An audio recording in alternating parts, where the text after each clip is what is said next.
Jamil Mohammed, Uh-huh. who is the spokesperson for Minister Farrakhan, Okay. and that's to do with the march, or Million Man March, was on the 10th of October 2015. Justice or else. So he's leading the march. I think they're asking for, I believe they're asking for 5 million people. But the last time they asked for 1 million people, I think between 3 to 5 million people turned up. So, and when they got to Washington, so this time they're asking for 5 million to be at Washington on the 10th of the 10th. Well, if it's gonna be something that will provoke thought and compassion between black men, then I'm all for it. He said enough is enough. Enough. There's enough going on in the Yeah, yeah, world. yes, yes. Because not only does a lot of racist whites, I won't say all whites, No. because that's not true. There are a lot of uh, what I call right-minded whites here in America that want to change this thing around. Yeah. Right-minded whites who are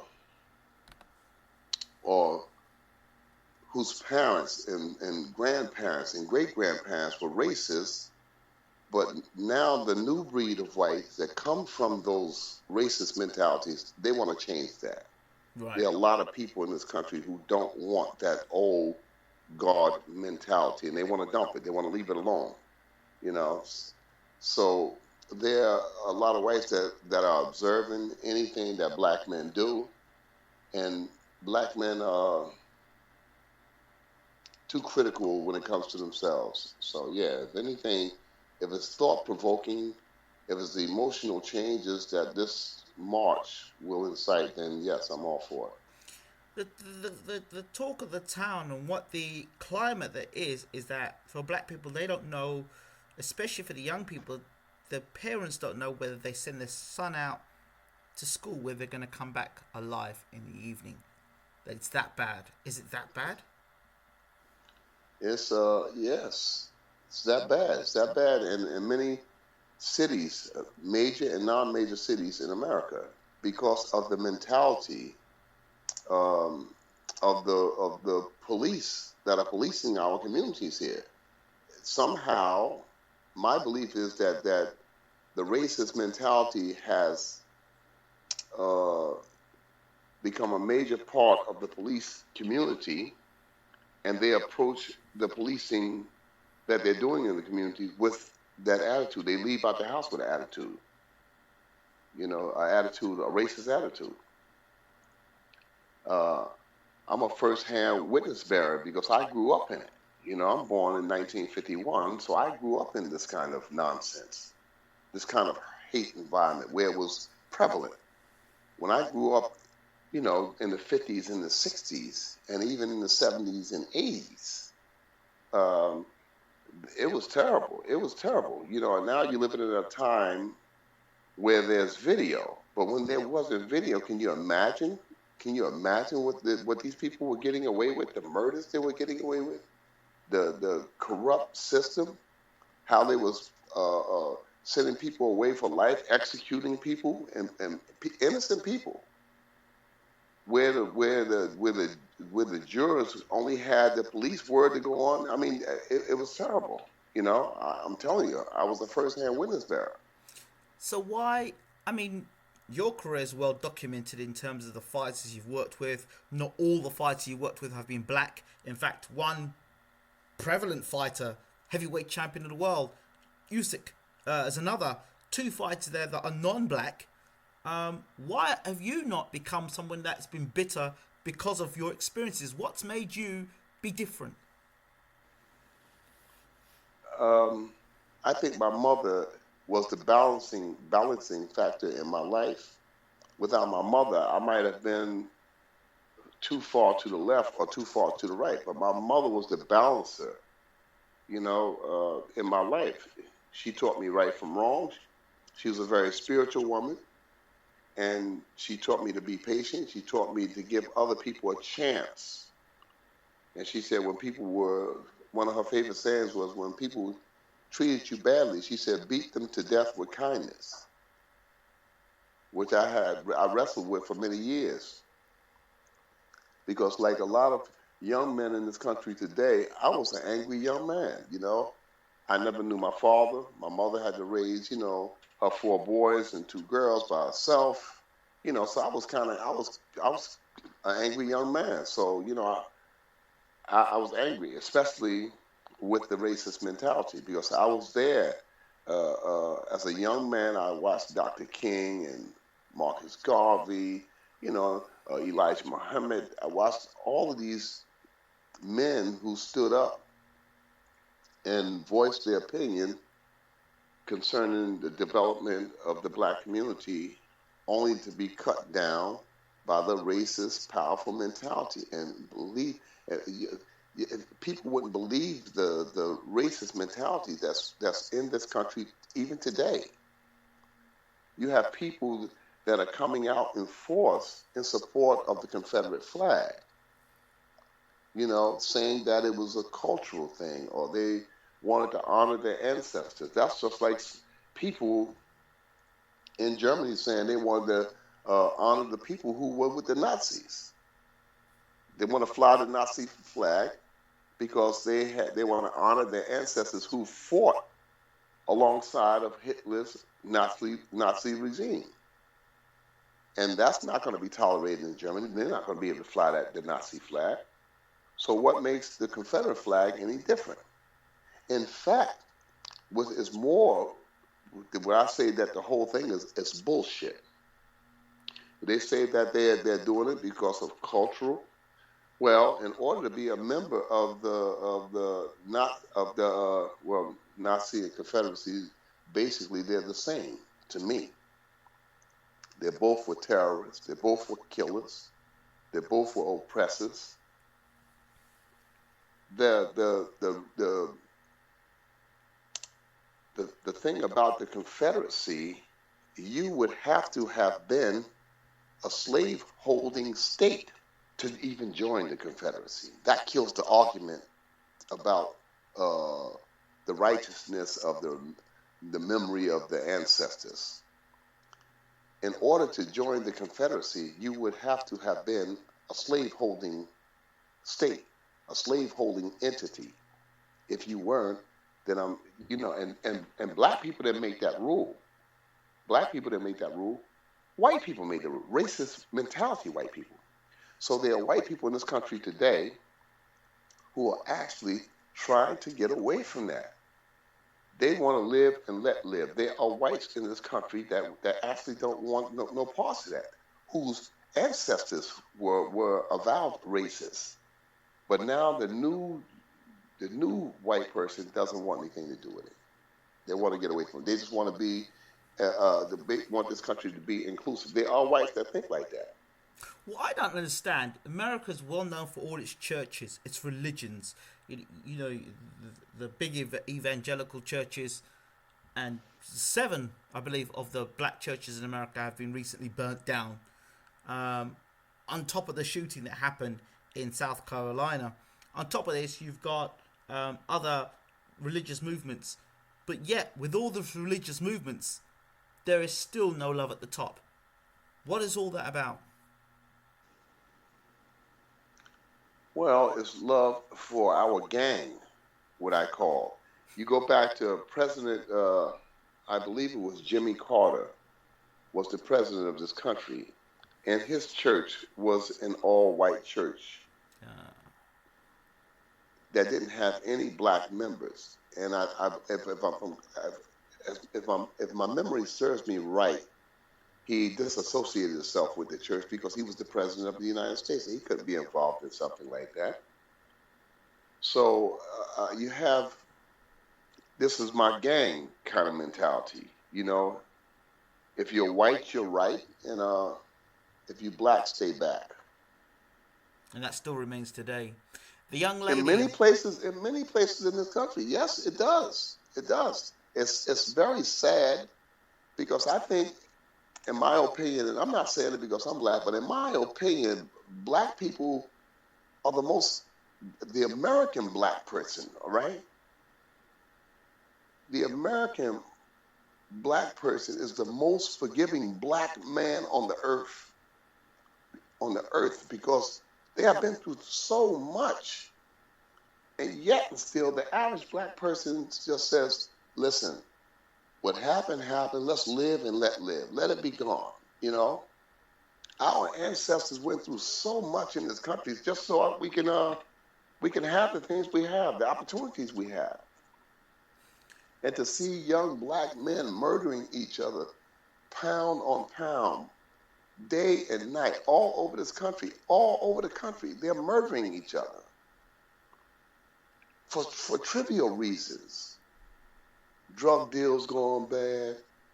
This is my turf. You wear gray and I wear blue and I wear red, or whatever the case might be. I'll murder you.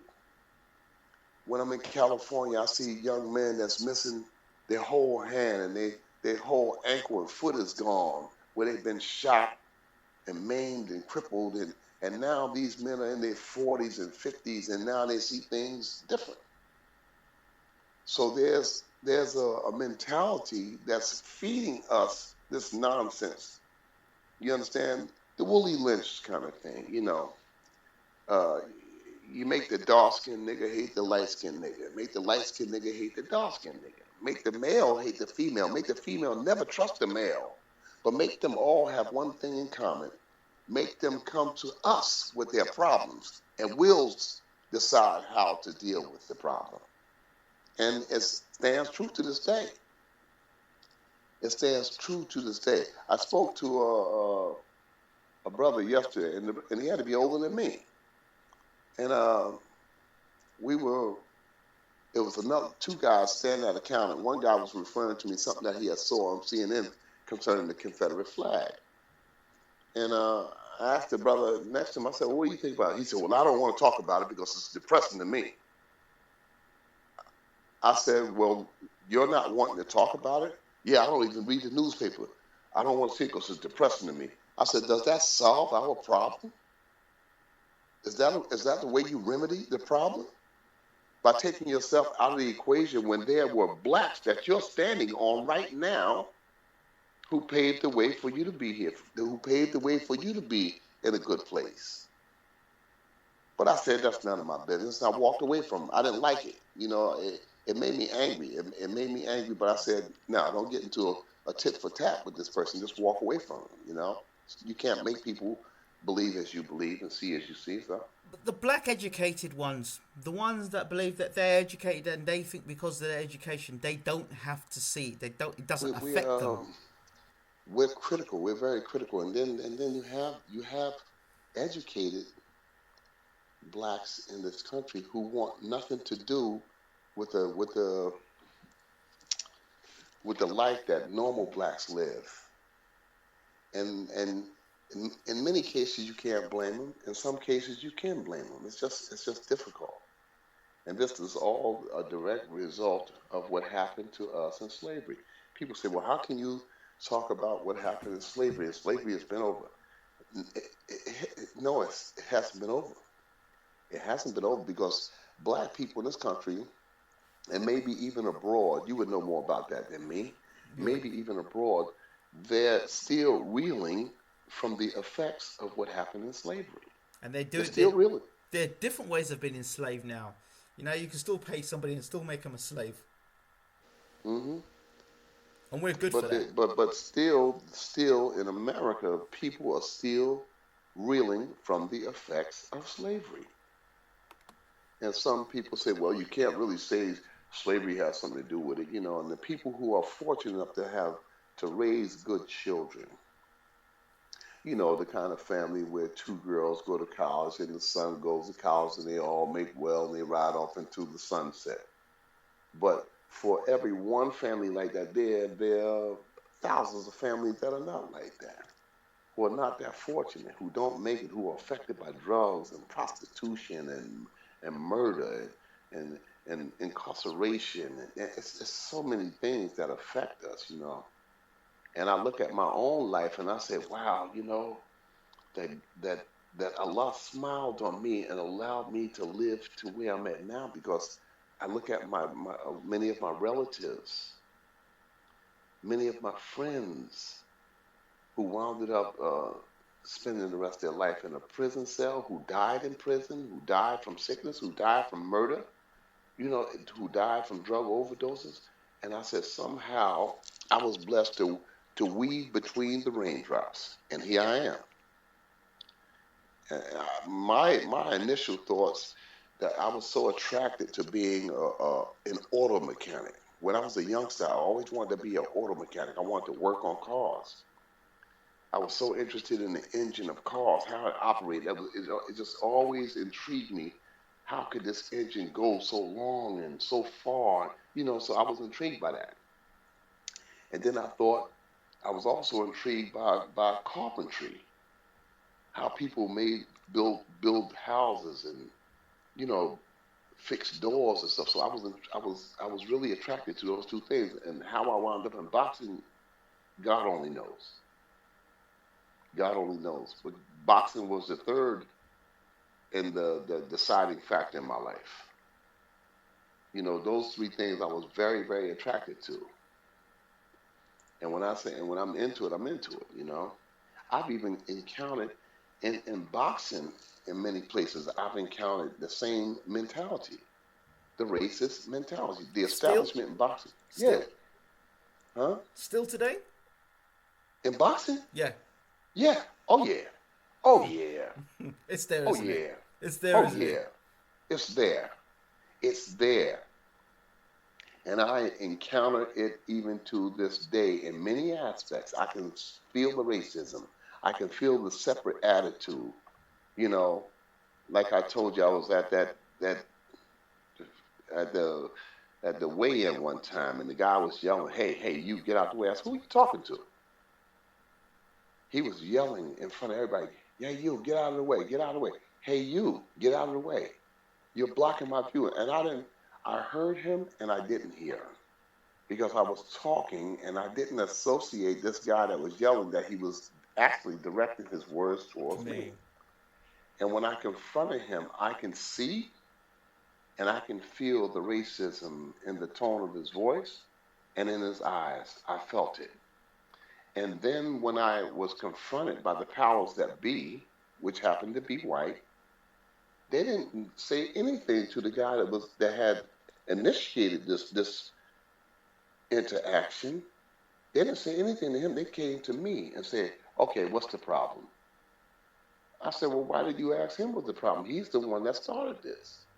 But they came right to me, and even a black man that was with the powers that be came to me and says, "Bashir, just calm down. You don't want people to view you as a troublemaker." there you go. I couldn't believe that he said that to me. And man, oh man, You flipped. it devastated. He said, "You don't want people," meaning the powers that be, who happen to be white. He said, "You don't want people to view you as a troublemaker." Why? Because I'm confronting this man because he's disrespecting me. So I asked the black man. I said, "You mean troublemaker like Harriet Tubman, Harriet Tubman, Nat Turner, maybe Sojourner Truth, uh, maybe Frederick Douglass, troublemaker like that, Malcolm, Elijah, Martin? You mean troublemaker like that? That's the kind of troublemaker you mean?" Oh, okay, I see what you mean. And I walked away from him. I, the fuck he talking about? You know? He had touched me. I said, "Hey, take your fucking hands off of me. I have to tell him. Take your fucking hands off of me." And I walked away from him. I didn't like that because you didn't even try to stand up. You didn't even try to stand up. Somebody was, like you said, somebody was paying you. So you were doing what they expected you to do. Go over there and calm your nigga friend down. Go over there and put your nigga friend on a leash and walk him to the back because he's talking to a white man.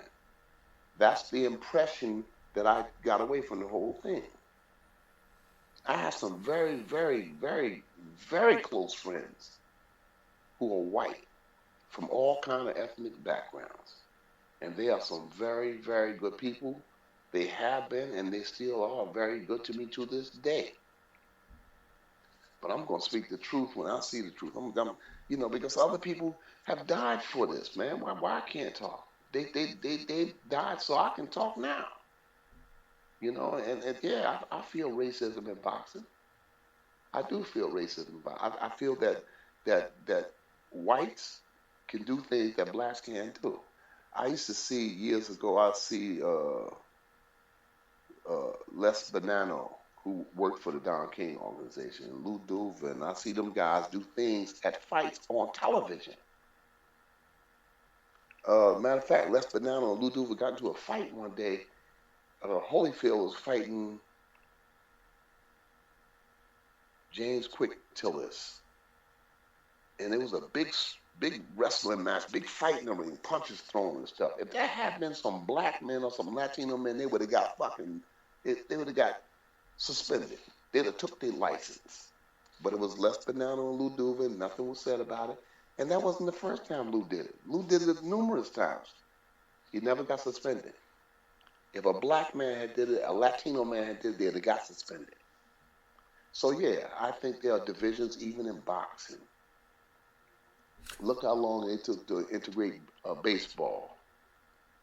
Yogi Berra was a great player. Ty Cobb was a great player. But let's put everything in perspective. Had those blacks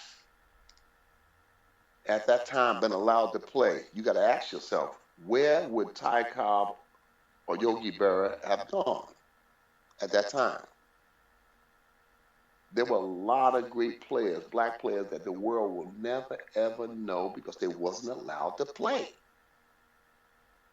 So I'm not saying that Yogi Berra and Ty Cobb would not have been great players, but I'm saying they would have had more of a challenge had those black players been able to play. But racism stopped it.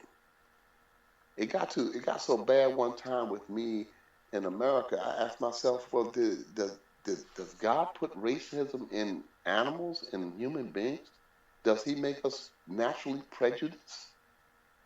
Does He make us naturally prejudiced? Does we? I mean, people can be opinionated without being racist. There's an expression saying black people can't be racist, and it was broken down like this: black people can't be racist because they haven't got the power to inflict the sort of pain that white people have. Can you break that down for me? I don't quite understand it. I think black people could be racist too. Really? Yeah, I think black people could be racist too. I've seen black people be offensive to innocent whites, and I stood up for those whites. I tell them, I stepped right up and say, hey, man, this is not right. This is not right because they didn't deserve that. In the cases that I stood up for those people, they didn't deserve that. They were just normal people just trying to make it.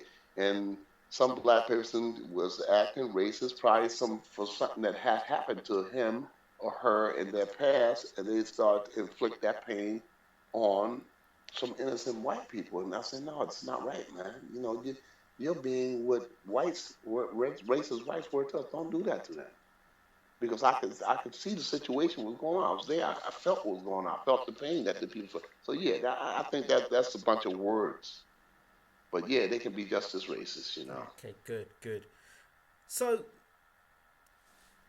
how do we move forward? Is it that black businesses support black businesses and move forward that way? Is it the way that all black people stick together and support their own? Or does integration work? I think we got to do is first start. You don't start from the top down, you start from the bottom up. First, we've got to build a foundation. We've got to do a better job raising our children.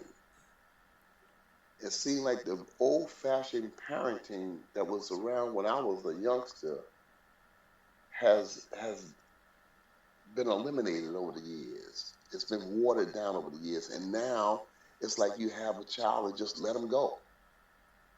I mean, the things that were dear and valued to me aren't valued to these young people. I mean, these guys. I mean, we had a fist fight, and then we went to the movies with the guy we had a fist fight with. We were friends after that. And now I'll just kill you. Mm-hmm. And we're killing for some of the most trivial things. It's just murder is just a common thing.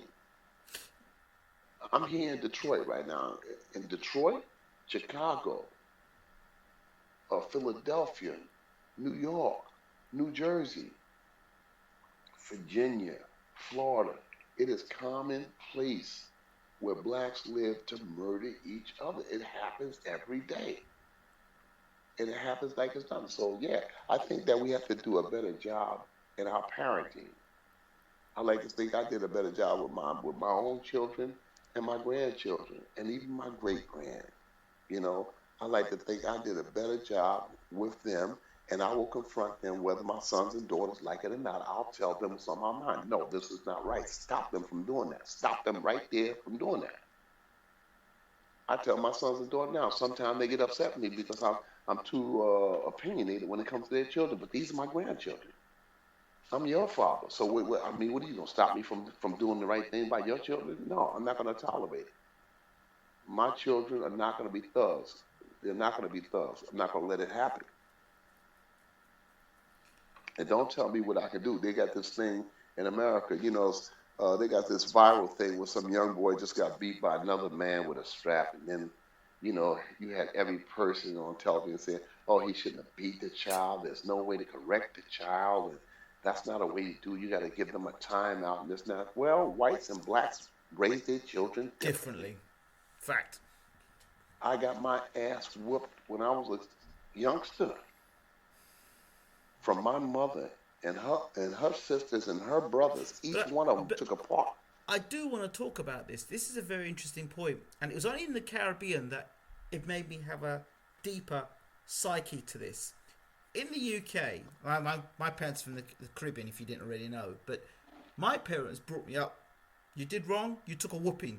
You didn't do right, you took a whooping. And you accepted as a kid when you did wrong, you expect to get a whooping. That was it. And there was no, you may say a few things under your breath to your parents, but you knew a whooping was a whooping. You knew you did wrong, you got whooped. That was never abusive. You understood that in your mind. And Yeah, you understood, if I decide to go and nick money, or I decide to go and stay out of the house when I should be home at a certain time, when I got home, you're getting a whooping. That's it. yeah, I don't do it well at school, I'm getting a whooping. That was it. But that was it. when I went to the Caribbean, That was the norm here in exactly. America.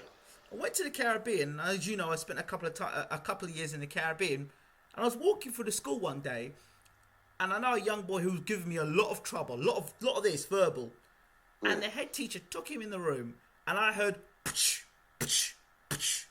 And when I saw the ruler, thin ruler but long, the whooping that boy got, and he came out the classroom, I'm thinking to myself, yeah, good.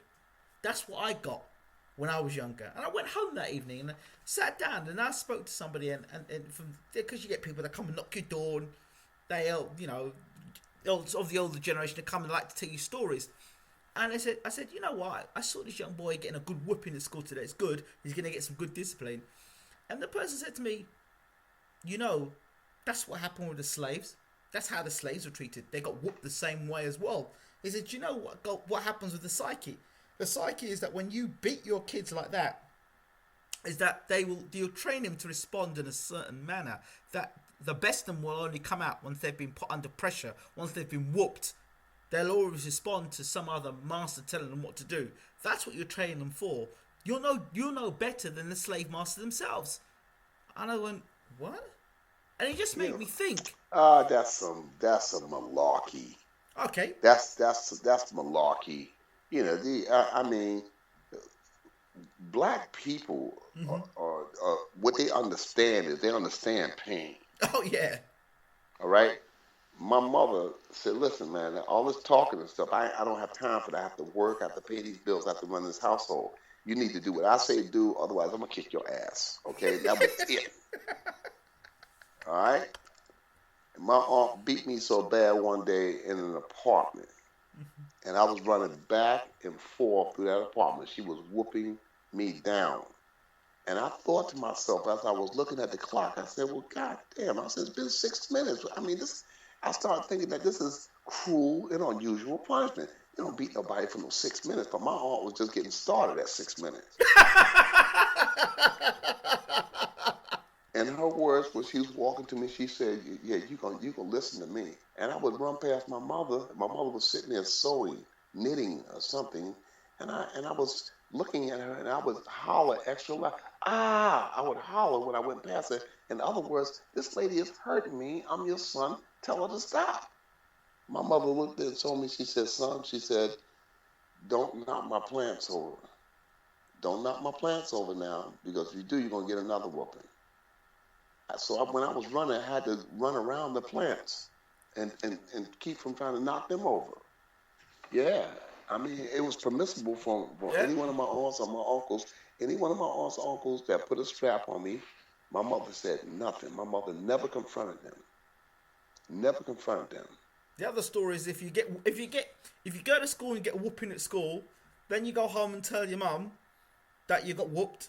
She'd whoop you. Then when your dad got home, he'd whoop you. And if anybody else came around and you went and told your grandmother or your grandfather, they'd whoop you as well. So it's better you just kept your Well, mouth it's a shut. case. It's a case for and against, because my children have never got a whooping like I got one. I was afraid to beat my kids the way I got beat. I said, man, they might die. Yeah, man, I got some. Man, I said, man, these people gonna kill me. I told my brother one time, I said, man, we ain't gonna live to get 21, so we just might as well do everything we gonna do, because we gonna die before we get 21. When they, I mean, they would beat us. They would beat us, man. They would Yeah, beat absolutely. us. But at the same time, they'd come back and say, listen, man, I don't want to do this to you, but you need to listen to what I'm saying. And then when I became a man, when it was all over, I held nothing against those people. I held nothing against those people. In fact, the ones that remain alive now, and they're well into their 80s and 90s, those people that are still alive, my mother's brothers and sisters that are still, I look up to them, and I respect them, and I love them, and I hold nothing against them, you know? I hold nothing against them. But today's young people feel like the elders owe them something. They feel as though their elders owe them something. No, you got the game mixed up. You owe the elders something for being where you at now, for having the logic and the mentality that you owe them. Amen. They Absolutely. feel as though they that the elders owe them something. I've got a son. My youngest son haven't spoken to me in 10 years. I don't know my grandchildren. I don't know what it is I did to piss him off. But he doesn't talk to me. My youngest son doesn't speak to me, doesn't talk to me, doesn't call me. We haven't spoken in 10 years. Does that hurt? Huh? Does it hurt? Or have No, you or become desensitized to that? I'm not desensitized. I just believe that the qadr of Allah, the qadr is what will be. That's how I feel. I said that God wants it this way. Maybe He made it this way to keep us from killing each other. You know, maybe He keeps it. Maybe He got it this way so we don't come together. Something, so we don't wind up doing what Marvin Gaye did to his son. What Marvin Gaye Sr. did to Marvin Gaye Jr. See, you know, you never can tell. The qadr, the will of God is the will of God. We can't change it. All we got to do is live with it and move on. I said, but maybe one day my son will feel guilty about his attitude. Whatever I did, and I can't figure out what it is, but it's something that he doesn't like, something that turned him off, something that turned. I said, it's okay. I got my other children. I keep on moving. I keep doing what I'm doing. So I'm no different from anybody else. I have a family crisis like everybody else. But I have to keep on. I can't be wounded by one child or two children. I got to keep moving and be the example that I am. I think I've been a great example for my children, you know, because my father, I never even knew. I never even had a conversation with my father. You know what I'm saying? I never even had a conversation with him. So this is something that I had to live with, the anger and the emotion of him. not being there, and I'd be a lie to say I wasn't emotional about it, because a lot of times, even as an adult, I found myself waking up angry, and I knew what it was. He wasn't there, and I was waking up saying, "Where's this guy at?" You know, I need somebody here now. I need somebody to talk to. He ain't here, and I'd be pissed off when I go to school, when I went to work, even into my manhood now. It still bothers me. Two things. People say, Okay. people say, "Well, how could it bother you?" All these years later, it never stops. It never Never stops. stops. I just wanted to have some things to say. I think that every man should be able to consult his father, or get things off his chest, talk to him directly, and I never had that opportunity. So for my sons or my daughters to say, "Well, you're not this, or you haven't been that," and you got, I just ask them, say, "Well, at least you know where to find me. At least you got a chance to say what you feel. You got a chance to talk to me." When somebody says, "Where's your father?" You can look in your mind's eye and say, "I know who my father is. I see my father. I have access to my father." I didn't have that. I was raised by my mother, my aunts, my uncles. Those are the people that raised me. When they say it takes a village, it took a village. My aunts, my uncles was always there. When I got out of line, they said, "Listen, man, don't make me have to do this to you." And they tell me, "Say, listen, you need to do what your mother said. If not, I'm gonna put it on you." That was the rule. But you got these people telling us, "Oh no, that's no way to treat a child. You're only gonna make the child worse." Well, what are you gonna do? I know children who got everything. I think it was two brothers out in California some years ago, the Menendez brothers, if I'm not mistaken. They killed the mother and father for money. Oh, I remember that story. They were filthy rich. I remember that So I said, story. what we'd do is we'd just kill mom and dad, and the dirt wasn't even cold on them before they start spending that money. Went out and bought Rolls Royces and all kinds of expensive stuff. So he bought a family that was treated right. And you can look in the annals of American history, you'll find that kind of situation over and over and over again, where the child was treated right. They was raised in the so-called right way. Well, then don't beat the child. Just give them a timeout and this and that. No, blacks and whites raised their children differently. And some southern whites would even beat their kids too. Going back years ago, some southern whites and even northern whites would kick their children. I had white friends when I was growing up. Their parents would kick their ass just like that. I got mine kicked, so it wasn't no difference.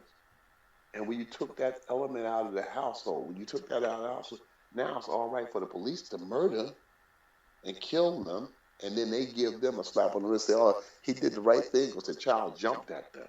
He shot him." So it's all right for the police to kill them, but you can't spank them. You can't slap them. So there's no right and wrong. It's just people's opinions. Absolutely.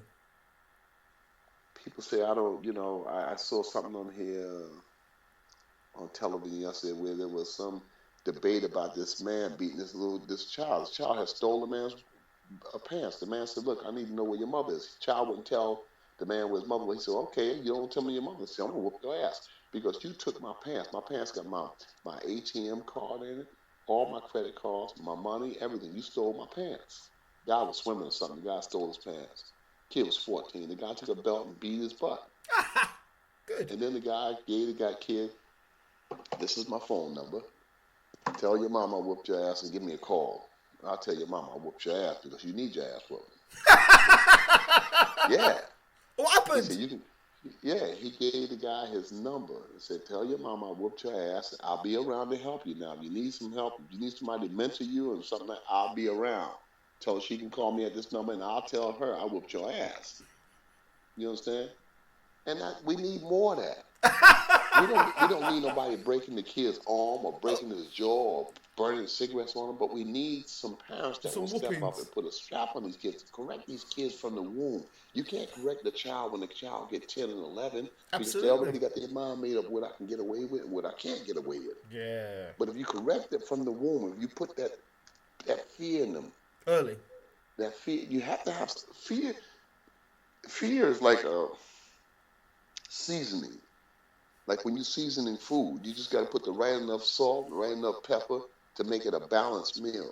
Not too much of Not either, just enough to make it a just enough. good meal. Yeah.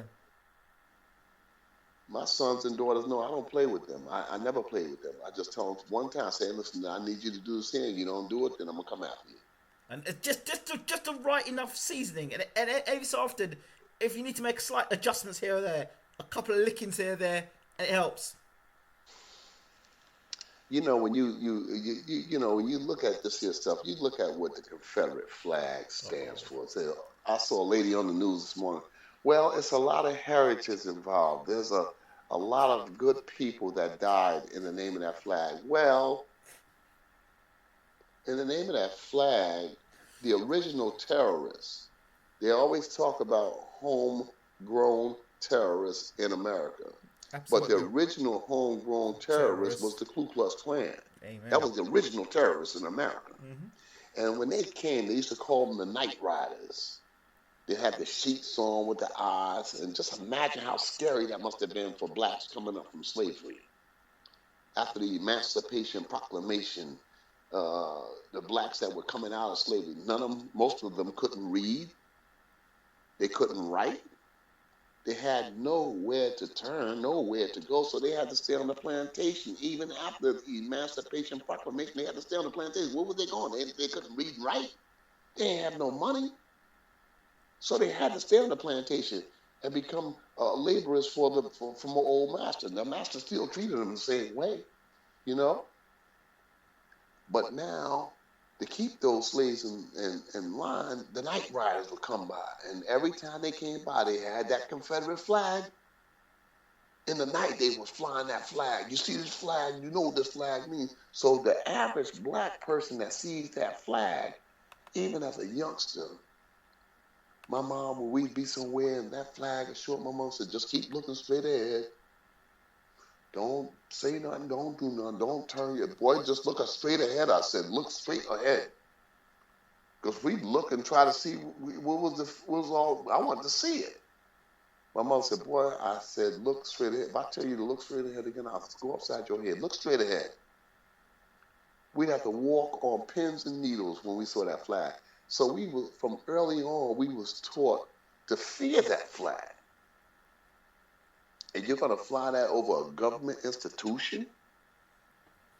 You're going to fly that over, it's permissible to fly it over a government? No, it's not. And the government should have the power to say remove the flag. Put it in, where they got the Nazi flag? What institution in Germany do you see the Nazi flag flying over? None of them. None of them. They got the damn flag in the museum. That's where it belongs. You wanna hold on to that old wicked past, that old devilish past? Then you hold on to it in the museum, but don't put that flag over no government institution, because America is supposed to be the melting pot.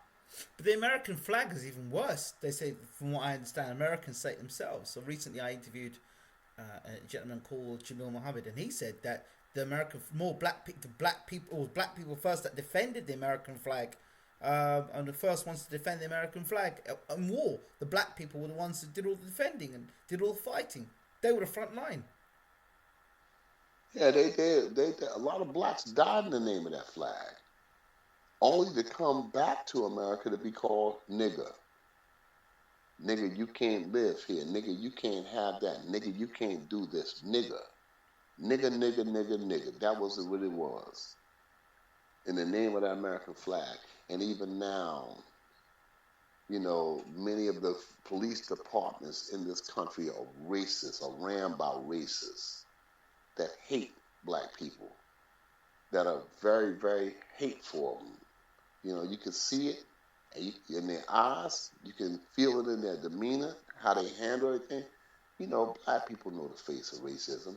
They recognize it just like a human being walking down the street. They can recognize it. And they know what they're dealing with long before they start dealing with it. So yeah, I doubt if anything's gonna change in my lifetime. In your lifetime, I doubt it. There's always gonna be a mentality that says that we're better. It's no good. And and not only that, I just wonder. I said, did God intend for us to be prejudiced like that? I mean, you got a lot of other prejudiced people too. There's a lot of other prejudiced people. A lot of a lot of Arabs are prejudiced. A lot of Indians are prejudiced. I've encountered it from all of them. I know it. I know the face of it when I see it. Can't fool me. I can sense it. I can. It's like a. I got a built-in mechanism where I can sense this person does not want to deal with black people. I can recognize it the first 15, 20 seconds. That this person is not feeling black people. So what are you gonna do about it? I don't concern myself about it too much. I just keep on keeping on. That's what you can do. Yeah. Doesn't mean that I have to kiss your ass though, or that I will do it. And I let them, and when they come at me with that racist attitude, I just give them a look like I'm not going to take that. I want to take you back to a point that was said about you about a couple of years back by Derek Chisora, because I think it's important now when we put things in its right context, especially with the climate of America now. Derek Chisora turned around and accused you of being an Uncle Tom. Do you remember when he said those things about you? Yeah, I do. But now, the context of you to have the discussion now, to open and broaden that perspective because of the climate we're in and the conversation we're having, why does somebody come up with statements like that? Derek Chisora to me is a misguided young man, who really doesn't know me, what I've been through, what I'm made out of, what I've gone through to get to this point. So I just dismissed it. I didn't get angry about it. I just said that he's a misguided young man saying something out of his mouth, like most of the young people does now, without any context, without any knowledge, without any examination of who I am, what I am, where I came from. He just doesn't know. He doesn't know better. So it didn't offend me. It's just a ignorant statement because I said an Uncle Tom. When I heard it, I was like shocked that he said that. I said, Uncle Tom. What is this guy talking about? What could this guy possibly be talking about? So I didn't. It doesn't affect me. To this day, it doesn't affect me that he said that. Yeah, we're talking difference between America and the UK and the black American and black European. Are there differences, and do you notice there any difference? Because some would say, the Europeans might say that the black Americans have a chip on their shoulder as a European. And the black Americans say the European has a chip on their shoulder. And black American and Africans that come to America, they say black Americans have a chip on their shoulder, and the black Americans say that the Africans got a chip on their shoulder, and so goes the Willie Lynch syndrome. There we go. It's right there again. Yeah, it's to keep us divided. It's to keep us divided, man. That's all that I can say. That's what it is. They still have the Europeans was the original slave masters. Mm-hmm. They were the original slave masters. They came from Europe, England, and places like that. Those are the slave masters here. Their blood is still here in this country. The Europeans were the original slave masters, man. And they got to make amends for that. So When they say the sins of the sins of the fathers shall be visited upon the children, you got to pay for that, man. You know, as my mother said, she said, son, our seeds are blown to the wind. She says, until whites join hands and go to the Lord God and say, God, please, please forgive our ancestors for what they did to the ancestors of these people. Because they did a number on blacks. If a black woman had 7 sons, and the same slave master knew he can make money on those children, they sell one kid in Oklahoma, they sell another one in Georgia, they sell another one in Louisiana, sell another one in Texas, and those kids never got to see each other again, or their mothers and fathers again. So our seeds, my mother would say, is blown to the wind. That's why we in America, people always see people who look like somebody in their family. Oh, that look like cousin so and so. That look like uncle so and so. That look like aunt so and so. Because we don't know where our seeds are. They dismantled families. They dismantled families from the very beginning when they put us on the ship to bring us here.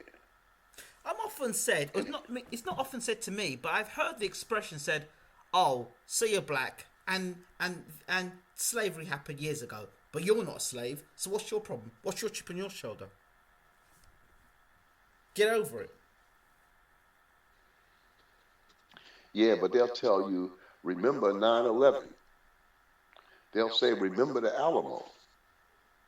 They'll tell you, remember all of those things they want you to remember, but they'll tell you, well, get over slavery.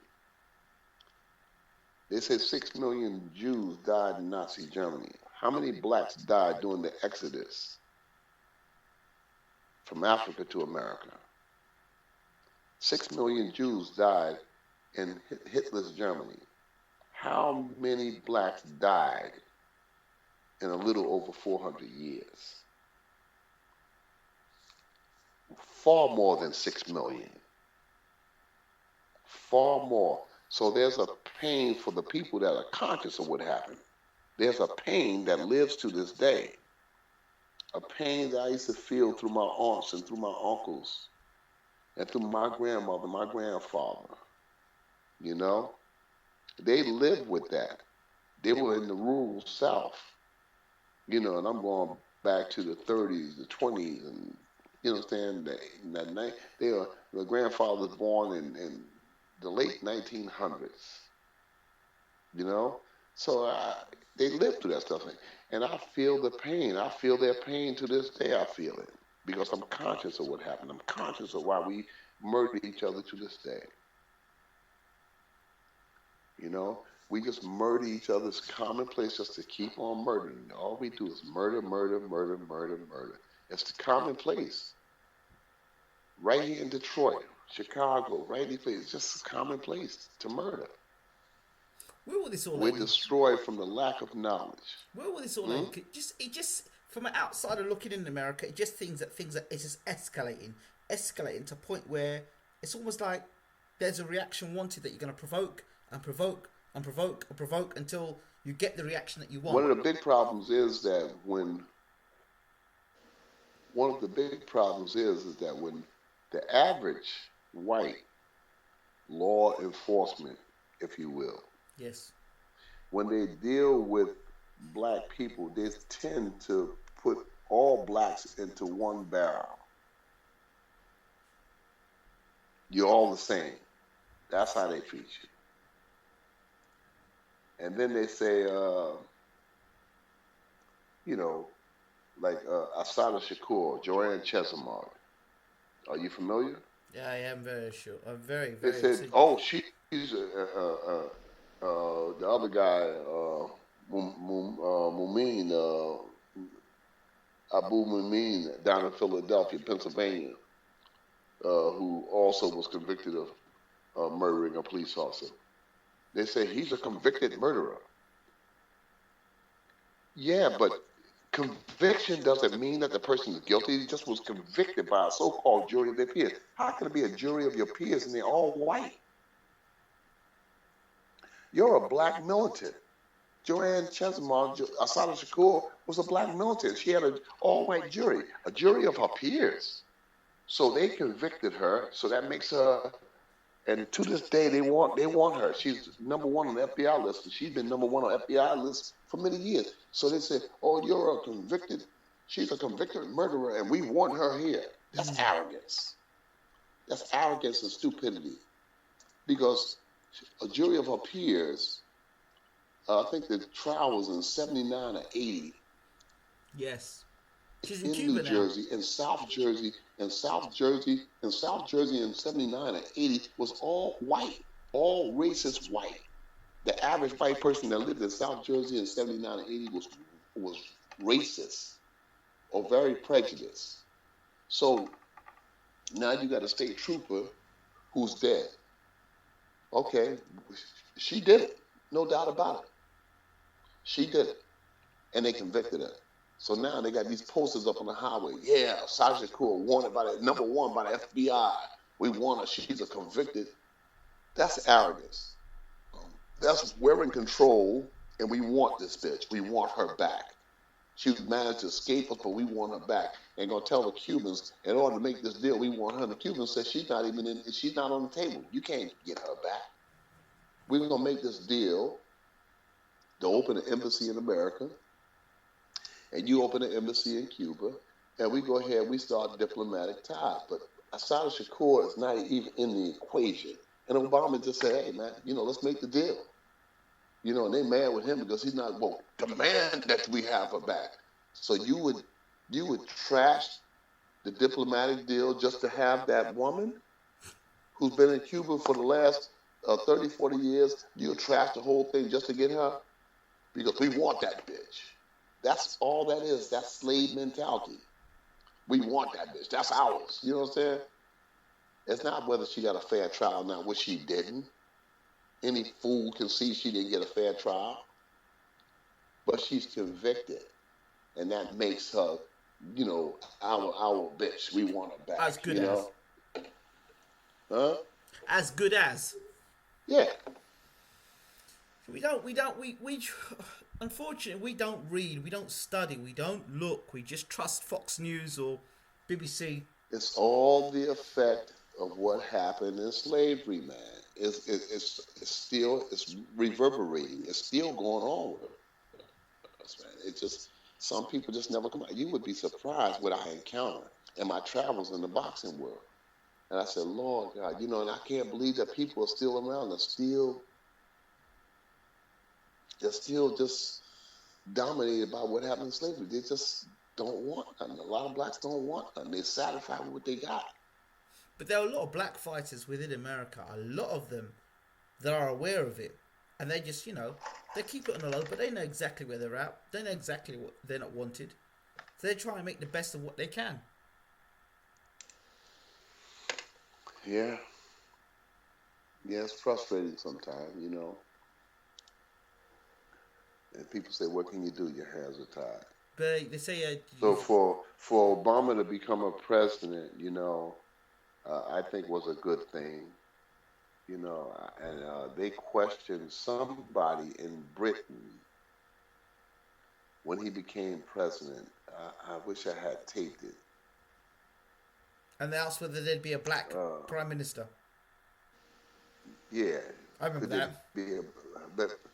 And the guy just basically, he said, that doesn't happen in Britain. It's never going to happen in Britain.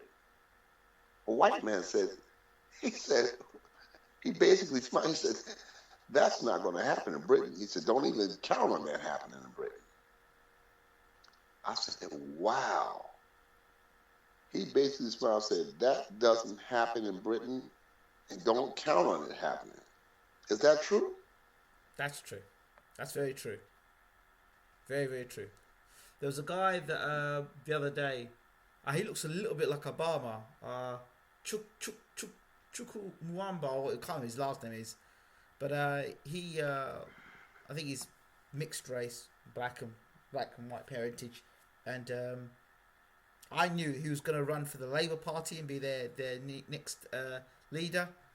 Very charismatic character. As soon as he started going to run, he started saying, I can't run no more because I've got too many skeletons in my closet. So he was out of the race like that. So, I don't see either, to be honest. So that the queen and her family has a monopoly on the rulership of Britain. Yeah, and they are actually, if I'm correct, either they're of German heritage. They're not even. They changed their names from something to Windsor, and I don't know. There's some story about them, and I don't know. But they see all. So you figure that mentality out. We're gonna rule this. We're gonna rule this place from now on. Oh yeah. But the people are all right with it, and the people can change that. But the people can change that. The British don't even know themselves that they are subjects. They're slaves. They're not people. They're human beings. They're considered subjects. And if they go and look at their passports, they're subjects of being a British national. They're subjects. That's what they are. That's what they are. That's sad. That's sad that the Queen, Prince Harry, and all these guys can, and their lineage, can rule this place from now on, from child to child, from generation to generation. We're gonna rule this place from now on, and the people are all right. They come out in droves, cameras. Oh, let's take a picture of Prince Harry's child, and Prince William. Oh God, and they love it. And I'm saying, what? Okay, it's time for the talk because I'm getting pissed off now. Some stupid shit. Some stupid shit. That's some stupid shit. God save the And Queen. the fact that man said that, he said that, oh no, he said that doesn't happen in Britain. That'll never happen here.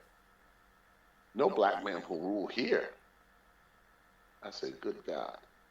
That's what it is. That's exactly what it is. And then they came down on the president of Gambia, said that he would behead lesbians and homosexuals. I'll behead them. Don't come here with that. I'll behead you. That's what the Gambian president said. Yeah.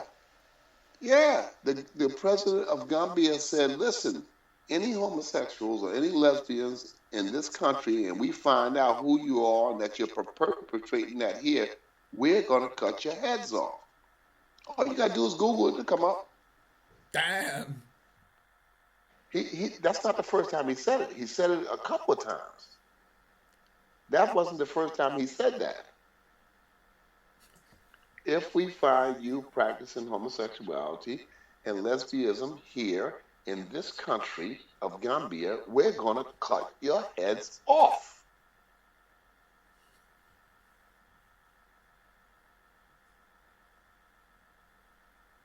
So that's his perspective. That's his way of dealing with it. He said, we're not going to have that here. We're not going to have that here.